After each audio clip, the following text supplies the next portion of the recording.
and see who either makes it or breaks it for the Venezuelan Vixen. Do we have her pick? Can I Can I just understand that? Do we know the terms of her potential resignation? Is it if she just gets her pick wrong? If we bust the parlay? What are the terms of this? I think it's just her. I think she has. She's concerned about her pick. Got it. Yeah. I do have her pick. Are we prepared for it? Yes. I think so. Why would Main we not? event. Okay. Over 2.5. Brandon Moreno. Okay. I was going to ask which main event. There's a lot of main events. I thought maybe, Ryan Bader, La Problema. Main event? No. No, over 2.5 in Brandon Moreno, Brandon Royval. That's what the Venezuelan Vixen is putting on the line here. Like it? She's going for it. I mean, she didn't even want to do the over 1.5. I mean, you could have simplified it even more. Yeah, that's true. Why didn't she do that? She's not going outside. She's gonna. Do you like try it? to make this happen? Like it. You guys like it, both of you? Like it. All right. I don't know if GC likes it. He's not saying anything. Well, he would have done the 1.5 for sure. It is Brandon Royval fight. I would have done the 1.5. Yeah. Oh man. I'm a flyweight unders champion. Yeah. Well, we'll get into that later. Hey, we're putting out bad juju right now. She's gonna win. We're gonna win. No juju given. I feel there's confident. no juju. I feel confident. All right, here we go. We're not going to lose her. We're not going to lose her. Now I'll throw us three in the randomizer. Let's do it. Frank will go first. I will go second, and then Rick will go third. Woohoo! So this time, I kind of like them all, so I wasn't really sure who to pick. But then I realized that Helwani's own Claire has the clairvoyance. And so I'm going to ride with her idea of Yair Rodriguez taking the money line. Who's that? Whoa. It was an interesting way of pronouncing his name. Yeah, I mumbled. Yair Rodriguez. It was almost as close as Chael Yair. Yeah.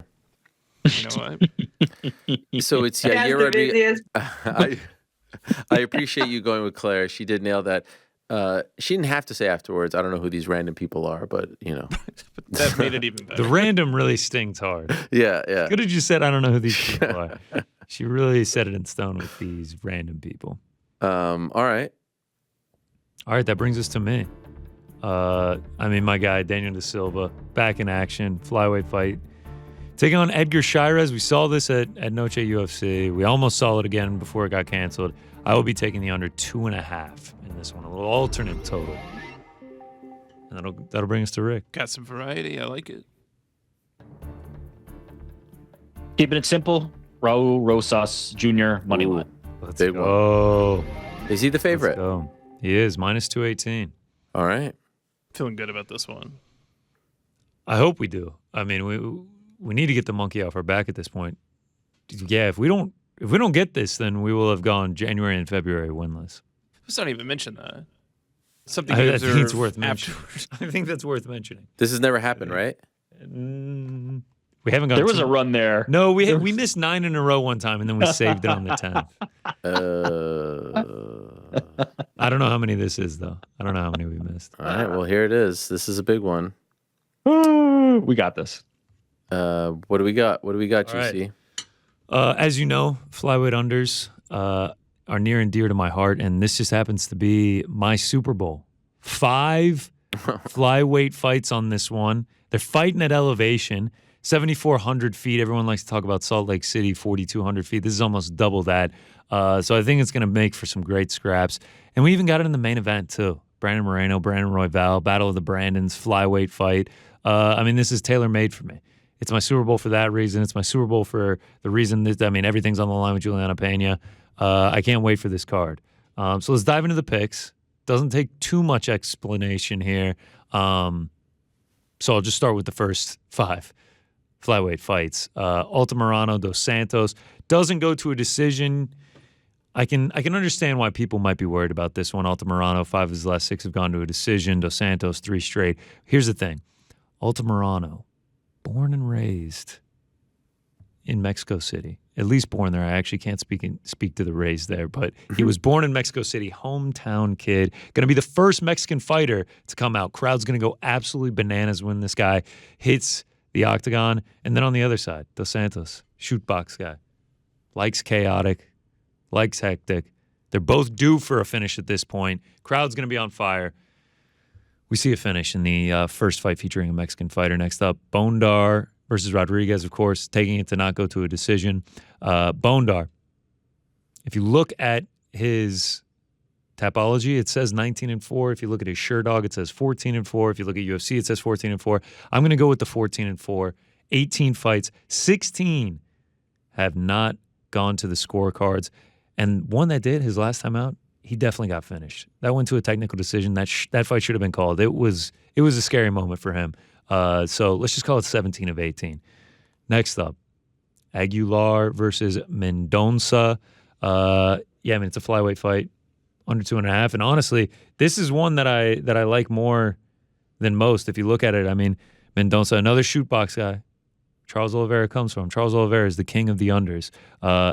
8 first-round finishes, 4 decisions, so it's all or nothing for him. And then Aguilar, 5 of his last 6 have not gone to a decision, including his first 2 UFC bouts ended in the very first round, and then this one doesn't take much explaining. We already saw it once. It looked like we got a first-round finish. Daniel Da Silva, the king of the flyweight unders.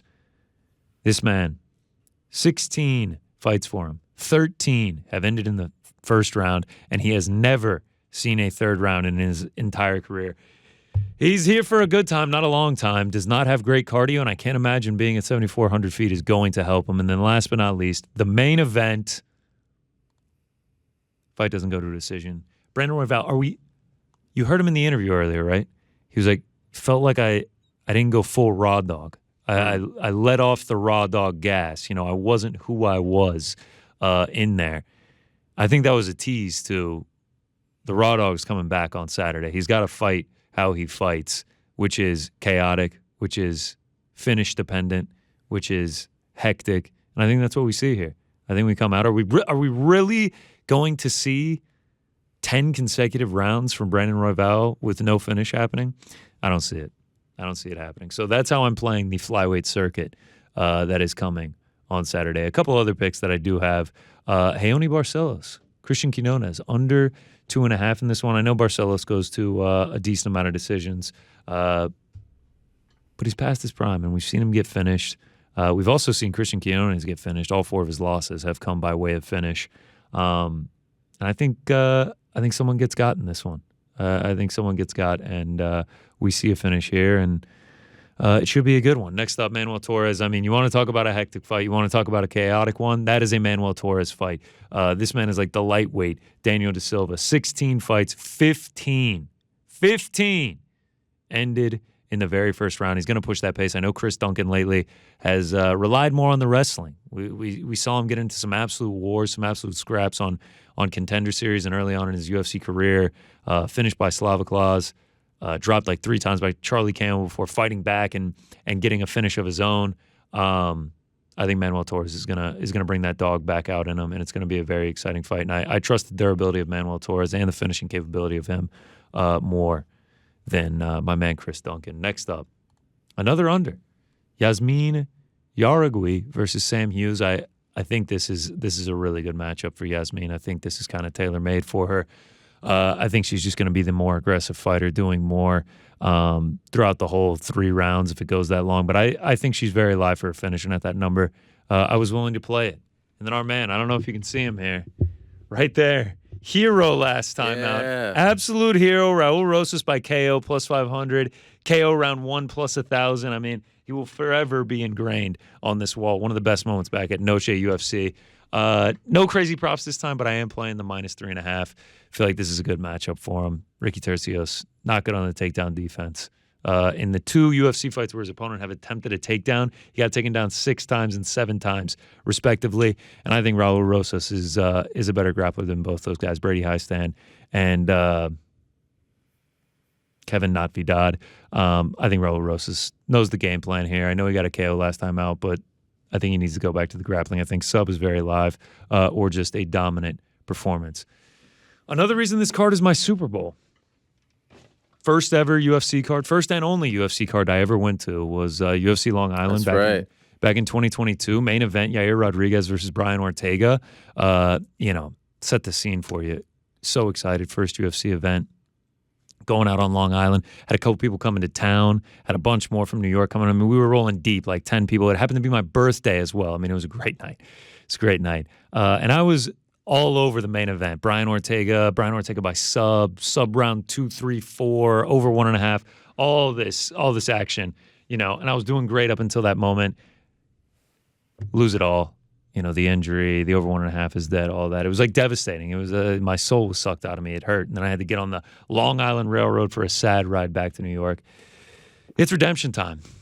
I'm doing it again. I'm going with Brian T. City Ortega. We haven't seen him in a while, but I am going to play him as the underdog.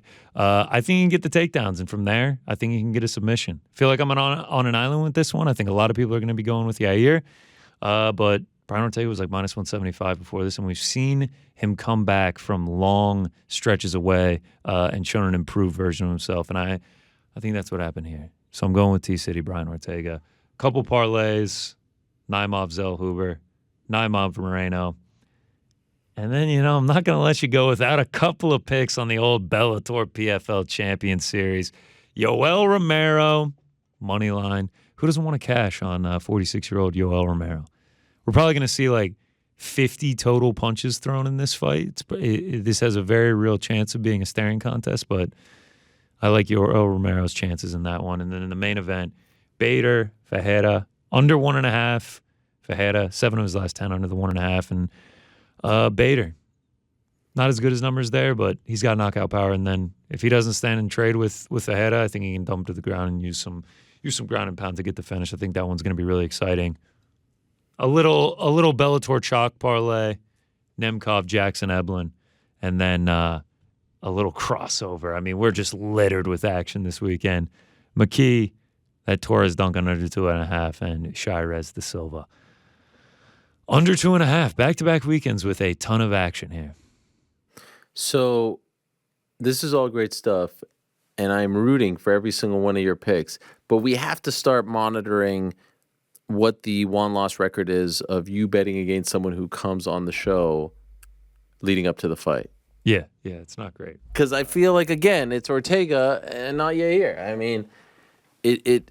Oh, you're saying leading up to the fight? Yeah. If someone comes on the show, actual day of the picks. No.